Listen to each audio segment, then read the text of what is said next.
पंजाब हुकूमत ने जो एक कानून पास किया था प्रॉपर्टी ऑर्डिनेंस के नाम से, उसमें यानी कि जो डिटेल्स थी हमने आपके साथ शेयर भी की थी कि जितने भी कब्ज़ा माफिया हैं 90 दिन में उनके खिलाफ क्रैकडाउन होने के बाद प्रॉपर एक फ़ैसला जारी कर दिया जाएगा और फैसला आने के बाद 24 घंटों में उस ज़मीन को वागज़ार करवा लिया जाएगा। लेकिन अभी एक अच्छी खबर नहीं है इस बारे में, थोड़ी सी पुरानी है, लेकिन डिटेल चूँकि शेयर करना आपके साथ ज़रूरी है क्योंकि हम कोशिश करते हैं कि हर खबर से आपको अप टू डेट रखें। लाहौर हाई कोर्ट की जो चीफ़ जस्टिस हैं आलिया नीलम साहिबा ने, उन्होंने एक हुक्मनामा जारी किया है कि जिसके बाद इसको प्रॉपर्टी ऑर्डिनेंस को मुअत्तल कर दिया गया। उनका मौक़िफ़ था, उनके जो रिमार्क्स थे, मैं उसका कुछ खुलासा आपको बता देता हूँ।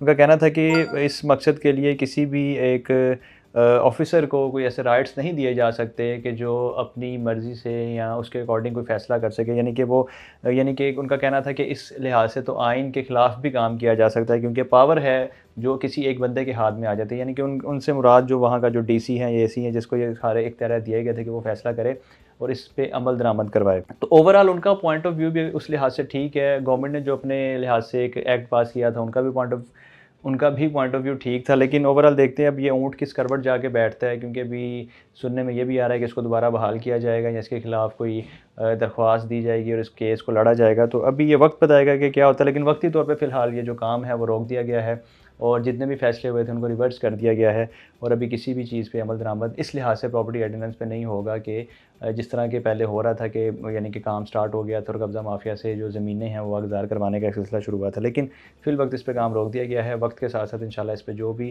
प्रोग्रेस होती है या इस हवाले से जो भी डेवलपमेंट होती है, जो भी अपडेट आती है वो इंशाल्लाह आपके साथ शेयर करेंगे।